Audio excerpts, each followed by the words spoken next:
பர்சன்டேஜில் இந்த கொஸ்டின் ப்ரீவியஸாக ஆர்ஆர்பி எக்ஸாமில் கேட்டிருக்காங்க. அதாவது ஒரு நகரத்தின் தற்போதைய மக்கள் தொகை 12,500.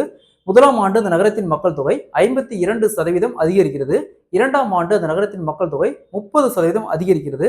மூன்றாம் ஆண்டு அந்த நகரத்தின் மக்கள் தொகை 15% குறைகிறதெனில் 3 ஆண்டுகளுக்கு பிறகு அந்த நகரத்தின் மக்கள் தொகை என்னவா இருக்குன்னு கேட்குறாங்க. பர்சன்டேஜில் இந்த மாடல் சமைக்கிறாங்களா இப்படி குயிக்காக சால்வ் பண்ண போகலாம். அதற்கு முன்னாடி நம்முடைய அகாடமியில் 2026 ஆண்டு வரக்கூடிய TNPSC group 4, group 2, group A அதேமாதிரி குரூப் 1 பிலிம்ஸ்க்கான எஸ்பெஷலி மேக்ஸ் அண்ட் ரீசனிங்னு தனியாக online live classes and test base போயிட்டு இருக்கு.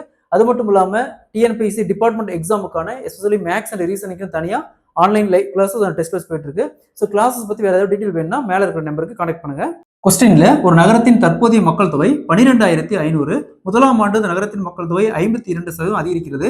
இரண்டாம் ஆண்டு அந்த நகரத்தின் மக்கள் தொகை 30% அதிகரிக்கிறது. மூன்றாம் ஆண்டு அந்த நகரத்தின் மக்கள் தொகை 15% அதிகரிக்கிறதில் 3 ஆண்டுகளுக்கு பிறகு இந்த நகரத்தின் மக்கள் தொகை என்ன வரும்னு கேட்குறாங்க. பர்சன்டேஜில் இந்த மாடல் சம் கேட்டாங்களா. அந்த நகரத்தின் மக்கள் தொகை ஆரம்பத்தில் எவ்வளவு 12,500 அப்படி ரேட் பண்ணிக்காங்க. பெருக்கல் எப்பவுமே பர்சன்டேஜ் இந்த மாதிரி சம் கொடுத்தாவே காமனா 100% வச்சுக்காங்க. இங்க அதிகரிக்குன்னு சொன்னாங்களா இந்த 100 கூட அதை கூட்டிக்காங்க.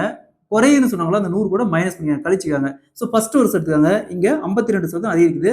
அப்ப 100 + 52 152 152%. ஸோ 152% எழுதுவோம். 152 வகுத்தல் சதவீதத்துக்கு 100 எழுதுவோம். அதை அப்படியே ரைட் பண்ணிக்கோங்க. 152 வகுத்தல் சதவீதத்துக்கு 100 இன்ட்டு ரெண்டாவது வருஷம் பாருங்க 30% அதிகரிக்குது. அப்போ 100 + 30 130.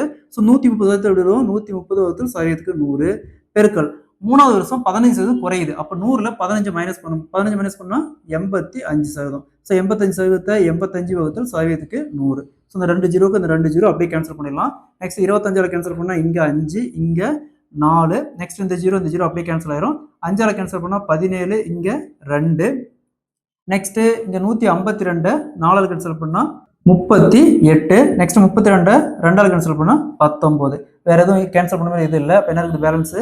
ஸோ பாருங்க இங்கே என்ன இருக்குது 5 பெருக்கல் அடுத்தது 19 பெருக்கல் இங்கே 13 பெருக்கல் இங்கே 17. இது அப்படியே பெருக்குங்க. 5 பெருக்கல் 19 பெருக்கல் 13 பெருக்கல் 17 20,995. ஸோ அப்போ 3 வருஷத்துக்கு அப்புறம் அந்த நகரத்துடைய மக்கள் தொகை எவ்வளோ இருக்கும் 20,995. Option A is the correct answer. இதே கொஸ்டின்ல ஒரு பொருளுடைய மதிப்பு ஒரு இயந்திரத்தின் மதிப்பு இந்த மாதிரி கொடுத்தாலும் சரி இதே கான்செப்ட் தான். அதே மாதிரி இங்கே 3 வருஷம் கொடுத்துருக்காங்க. 2 வருஷம் கொடுத்தாலும் அதே மாதிரி தான். இங்கே 4 வருஷம் கொடுத்தாலும் இதே மெத்தட் தான்.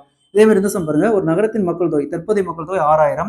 முதலாம் ஆண்டு 10% அதிகரிக்கிறது. சரிங்களா. அதே மாதிரி ரெண்டாவது வருஷமும் 10% அதிகரிக்குது. மூணாவது வருஷமும் 10% அதிகரிக்குது. 3 வருஷத்துக்கு அப்புறம் அந்த நகரத்தின் மக்கள் தொகை என்ன வரும்னு கேட்குறாங்க. இந்த சம் டிஎன்பிசி எக்ஸாம்ல மோர் தென் 2 டைம்ஸ் கேட்டுறாங்க. ஸோ அதே மாதிரி இந்த சம் சால்வ் பண்ணிக்கிற ஆன்சரை கமெண்ட்ல போடுங்க.